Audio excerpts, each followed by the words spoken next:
Welcome to my cake kitchen. I wasn't supposed to be here, but I'll explain why.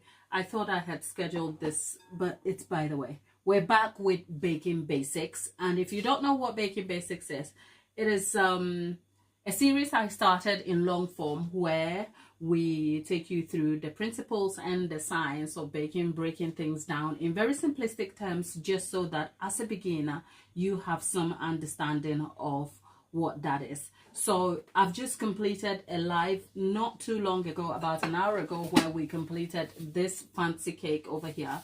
So if you want to see it, how we completed this, go back and check the entire video and edited this up in parts. I think it's part 1 to 4 or 5.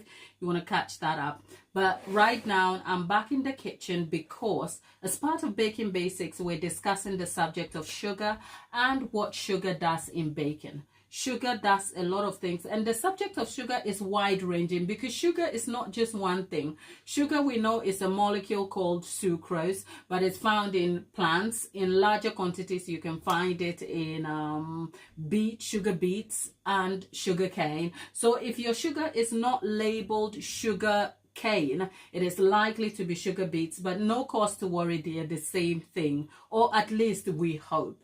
With that said, we were trying to unpack what sugar does specifically in baking. Okay, over here we do baking, decorating, and all sorts. I'm no scientist, but I think having some understanding of the principles of baking will empower you to problem solve and troubleshoot when problems arise in your kitchen. So the intention of Baking Basics is just to touch on the science aspect without diving too deep into the science aspect of it, because I'm sure that has been covered wide-rangingly by some expert people, and I'll be recommending some resources in the description box for you. However, touching on the subject of sugar, I was focusing primarily on baking sugar, which is genuinely the different parts of crystallized sugar. You're talking caster sugar and all the variations of sugar in that way. So we have caster sugar, soft brown. We'll come to the types of sugar, but sticking with the subject of sugar, when I started the series, I started the part 1 is in long form, so you can check it out. It's the video I covered on Sunday, and I'll be linking that here. Essentially, in Sunday's video, we touched on sugar and its functions, and the general functions of sugar, just in summary, is in 5 forms, just to make it understandable. So you can watch that video just to see the functions of sugar. But then it just got me thinking. I have had customers who would come to me for dietary reasons or for personal preferences. They want their sugar reduced so that their cakes is not sweet. Of course, if you're eating cake, it is a sweet item. Before we delve into the chat, let me just fix the camera slightly so that we can talk some more.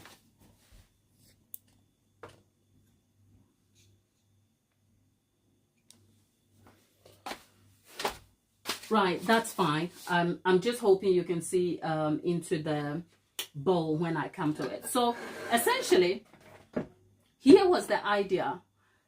If you want to reduce your sugar, would you be able to reduce it? And what does it look like if you increase your sugar? Or even what does it look like if you decided and you woke up one day and decided that the recipe calls for sugar, but you're going to do without the sugar? What will the outcomes be like? Now, like we said, sugar does play a very huge role in the baking, but just to break a few things down for you to understand, right? The role of sugar, whilst there are universal acceptance of what role it plays, in that it adds sweetness, it sweetens, it tenderizes, it adds to structure building, browning, and all sorts. The role of sugar, depending on the recipe, remains the same anyway, generally, but in sort of different forms.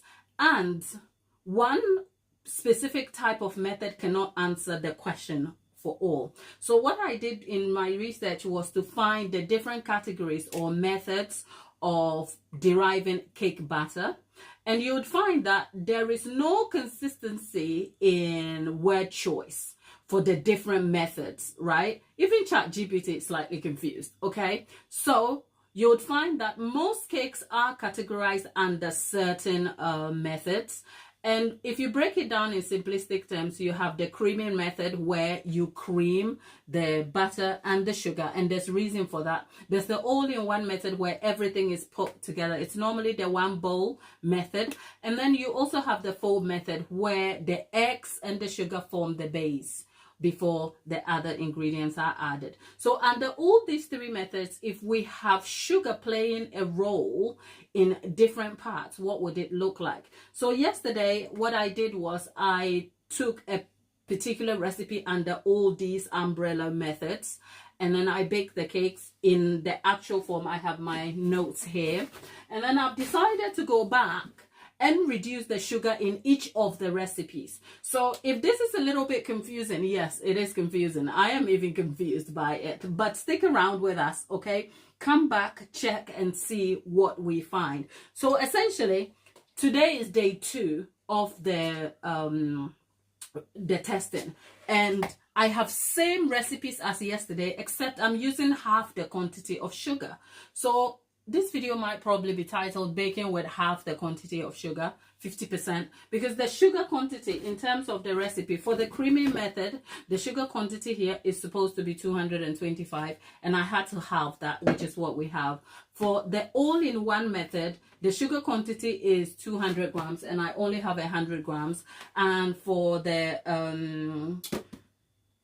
fold method, I'm using an angel food cake, which the sugar says 150. I'm only going to use 75 grams, and we'll see what will the outcome be when you decide to halve your sugar. Remember, recipes are not just numbers that are thrown at you. Recipes are thought out in terms of what you call ratios. So there has to be a proportion of the ingredients that matches for you to derive the best outcome. So a delicate, fluffy, light textured bake from scratch is not just a random bunch of numbers or measurements put together. They are actually thought out and experimented and tested wide-rangingly by whoever develops them, which is actually a thing which brings me to the thought of the drama in our cake world recently about a certain popular baker taking somebody else's recipe. Now, I have no opinion on that. Actually, I'm telling a lie. I do have a lot of opinions, but let's move on from there. So essentially what I'm doing is baking a specific recipe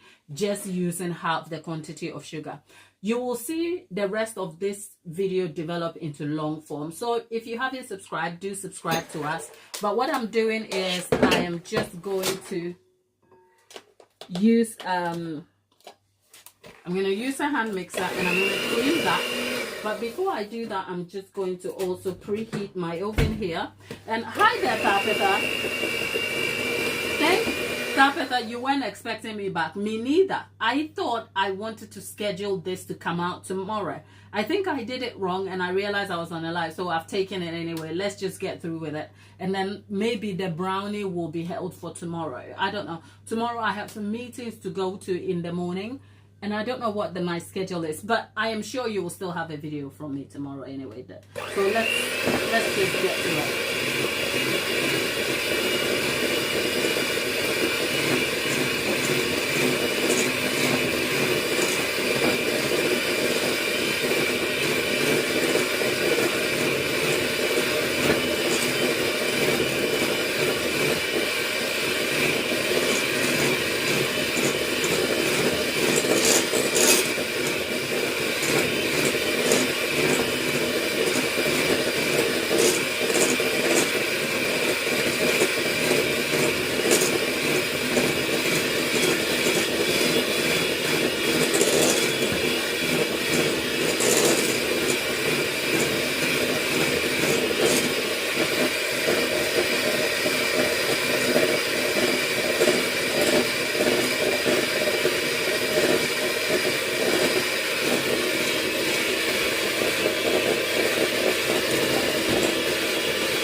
a chat and you feel like you're talking to me and I'm not answering you back, I am sorry. It is because this mixer here is a little bit noisy when I get to it. But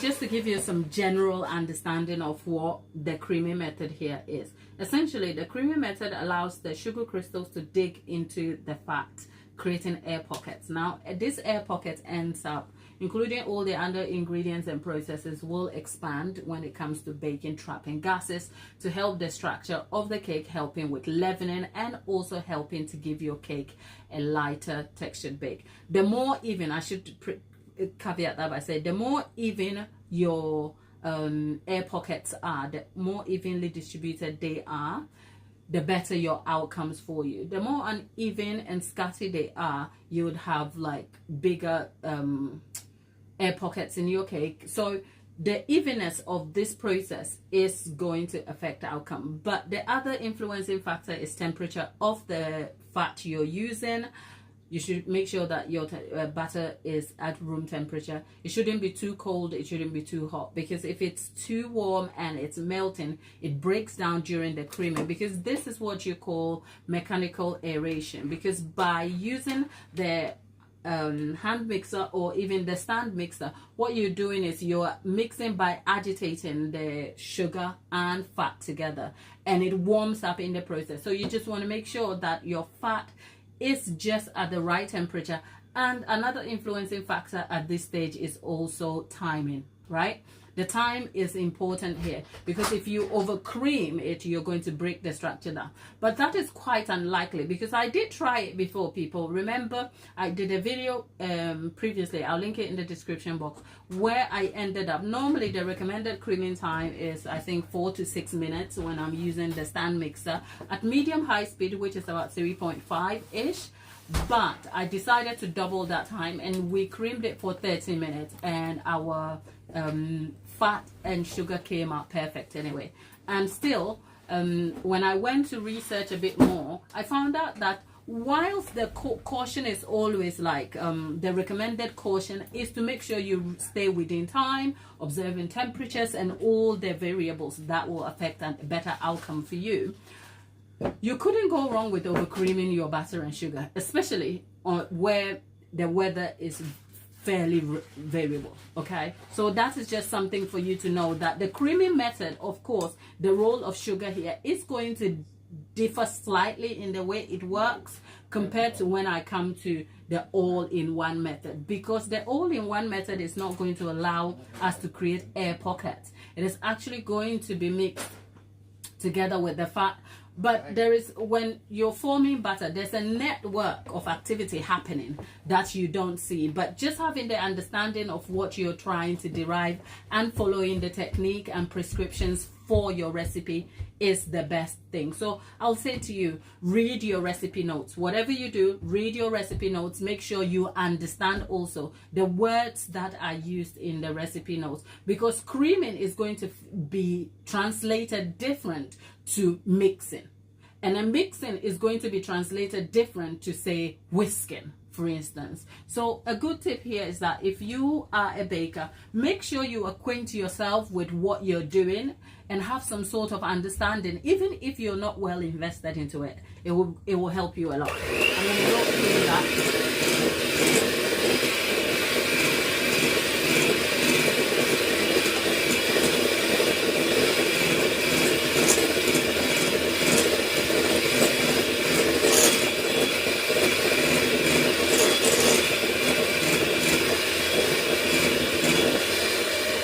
The recommended creaming time for this particular recipe here is 4 minutes.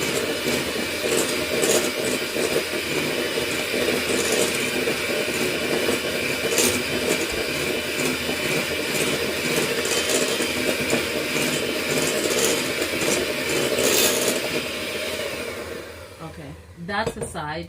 we're going to add our eggs. Now, if you really haven't seen the video on the functions of sugar, I encourage you to go and check that out, because watching that video will give you some understanding to what we are trying to do here. It may seem a little bit like packed with science information, considering we were here earlier just finishing up on a handbag cake. But over here, the hope is that we are better bakers. We are better bakers and good decorators. I'll tell you why. Because even if your cake looks amazing, it has to taste great, okay? So try and make sure that whatever you're baking, you get great results. Because if the cake looks amazing and doesn't taste great, then who's gonna even eat it? We'll remember you for being the person who gave somebody a not so good tasting cake. And over here, we are particular about mouthfeel. And whilst you're here, do consider liking the video, especially if you think what we are doing is of any use to you and bringing you any value. Now, what I am doing is that I am maintaining the same variables throughout the entire process. By the time I finish this research and process, I'm going to have a lot of cake in my house. But cake never goes amiss over here. There's always somebody who has to eat cake. So never mind. I live for doing this, okay?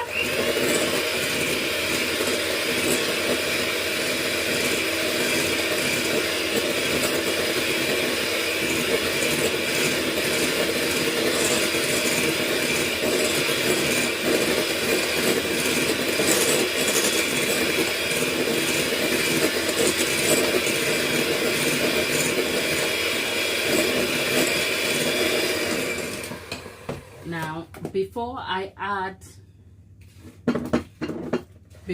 add the flour, I'm going to go ahead.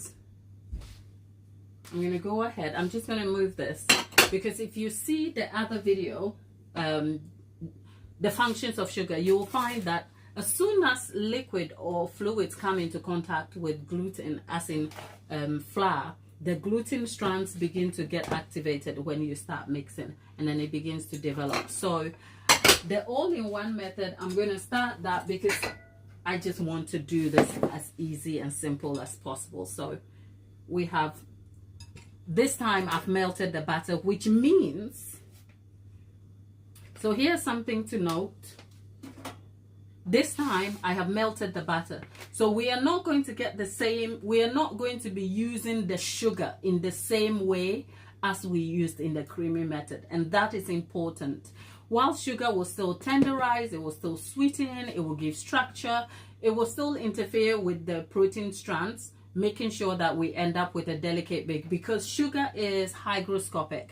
And that was a word I couldn't pronounce a little while ago, but hygroscopic is just a fancy word to say it attracts and holds on to moisture. So universally, sugar is still going to do exactly the same thing it does in baking, whether it is with cakes or it is with cookies or anything else in that context. The principles and its uses remains the same. I'm only focusing on sugar in cakes here because I'm primarily a cake maker. I make cakes. So, and if you find yourself on the channel, you'll find out that we talk more about cakes. So it only makes sense to stick with the thing that I do the most, just so that if you're a cake maker, this can be useful for you. But if you were going to be making cookies, the principles will remain the same. Another note here too, I was saying sugar is going to function slightly, sugar is going to be used slightly differently in a different method here, but the functions and its principles are the same, in that we know that in the creamy method, the sugar is digging, creating air pockets by the crystals digging into the fat. Now we've gone and melted the fat over here. Okay, the fat is now like liquid. So what role does sugar play? Sugar still does the same thing, except here the leavening of the cake is going to be happening with the use of leavening agent, which is rising agent. So whilst this recipe doesn't have rising agent additionally, we're using self-raising flour over here, as in, call this option A. Option B here, which is the all-in-one method, call it one bowl method, except I have 3 bowls. I have extra leavening, and that is going to help rise the cake. I will tell you that after baking the first batch yesterday, I observed some very significant differences, and I'll be talking you through that later as this series develops. So for the all-in-one method, it's rather simple, but bear in mind, everything else remains the same except we're using half the quantity of sugar. The sugar that was supposed to be here is 200 grams, except I have halved it. So understandably, we will end up with what? A less than sweet cake, but that is neither here nor there. So we are mixing the sugar and flour together. We also know that as soon as flour gets into contact with the fluid, it will begin to bind because the protein strands will develop, and with more mixing that becomes tougher and tougher. So you want to mix less. So here we have 3 eggs. If you're catching me mid-show, hello.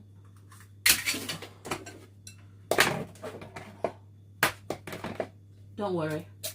We are a little bit crazy over here, but it works, okay? What was I trying to do? Did I say all-in-one method? Clearly not. Oh, one bowl method? Clearly not. Okay. So there we are. And I am going to add milk in here.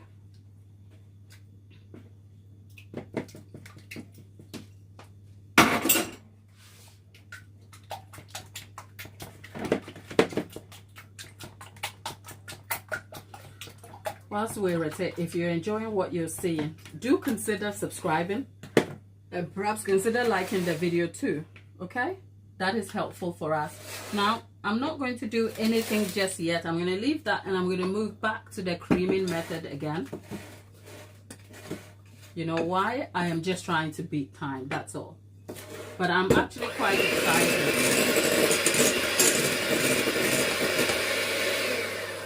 Right, now what I'm going to do is I am adding the flour in here, and I'm going to fold that because if I use the hand mixer, it's just going to splatter flour everywhere and I don't fancy that. So just mixing that in.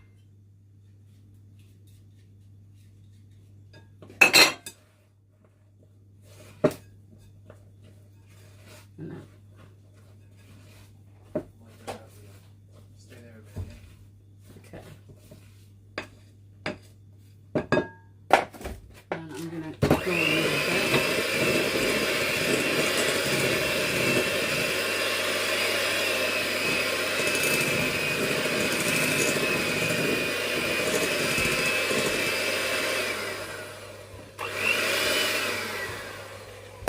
Lollipop, do you need a nap like I do?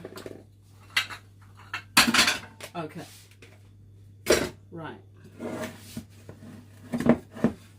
There you go. Okay. Now I have these two here. I'm just going to divide the batter. That's only, I could bake it in one tin. The only reason I am separating it is because I wanted to be able to use one half for after it's baked immediately and the other half for later for demonstration. That's all. So I'm splitting the batter, but it's such small quantity you can bake it in one tin if you chose to. Okay.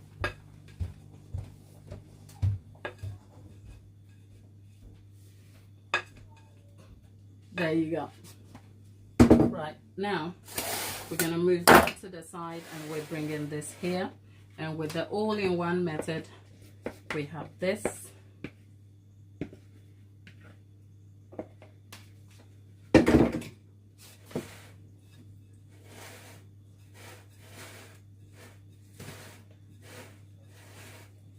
Remember, we have half the amount of sugar.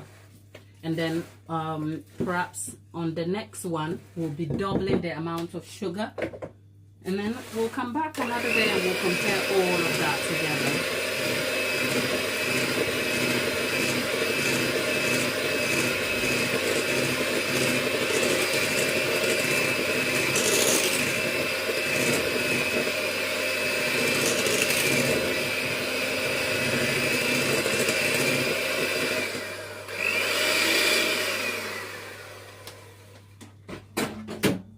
consistency wise, you can tell the difference, right? This is thicker, lighter white.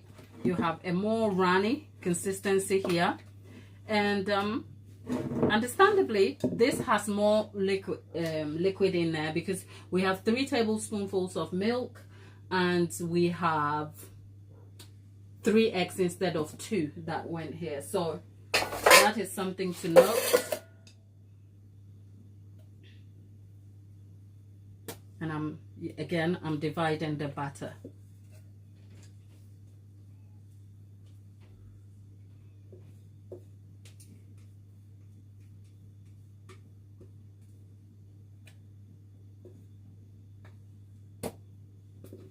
There you go. And the problem is I've got to create a marker so that I will know what is what. So I've just because the tins look the same. Yeah, that's my marker, so I know which is which. So I've been preheating my oven, and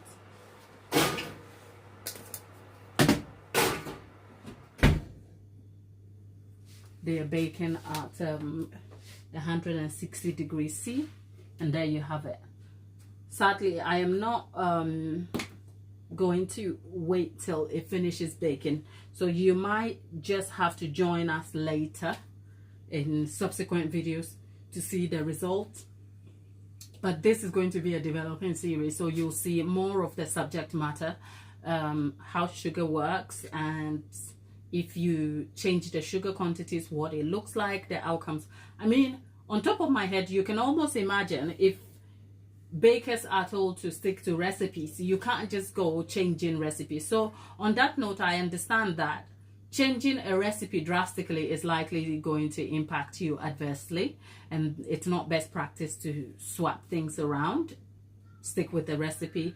But I thought it would also be interesting to try it out and see what it looks like, because last time we tried to overmix our batter, I was quite surprised by the results of it. So I mean, we stick to the, I've been a baker for 10 years plus, and you stick to the best practice and you do the same thing over and over again, and sometimes you don't know what the wrong side looks like. So take it as though we are actually breaking the baking rules and trying to ascertain some results. But the goal of taking you through this process is that in Sunday's video, or at least I hope, I'll be able to come back and compare all the bakes that we had done, so that I can tell you what tinkering with your sugar is. Essentially, that is giving you some sort of visual element to what sugar does and why sugar in a particular recipe in its quantity is important the way it is prescribed. I hope that kind of makes sense. So our cake is in now. It's going to be baking for about 40 to 45 minutes. So that will take us to about 5 o'clock. I'm not going to stick around. I have washing up to do, and my evening has to evolve, because outside of everything else, I still have brownies to bake and I still have different bakes to undertake. So if you don't see me, I can't promise if you can't see me. But you know what? If you don't find this exciting, look, we made this cake right here a few hours, an hour or two ago. Go check it out. We have it in 4 or 5 parts. In the meantime, there are 17 people of you in the chat, okay? If you're hate watching, I see you. But if you're not hate watching, can I ask you a favor? Do like the video, okay? I spend a lot of my time here just trying to give you as much value as possible. So all I'm asking is for you to just like the video and join the community. It's free. Subscribe, okay? It's free here, at least for now, okay? I have some exciting stuff ahead, but for now, it's free. Subscribe, and don't be a passive watcher. Don't just stay on the sidelines watching us and being like, join us, make your voice known. Let's hear what you have to say. Our very, very user-friendly, handy helps, Lollipop and Tabitha will always keep you engaged. Look, people, I think that's enough talking for me today. I'll be back. I don't know when, because I wasn't supposed to be here and I'm here now. So I'll be back soon. Take care.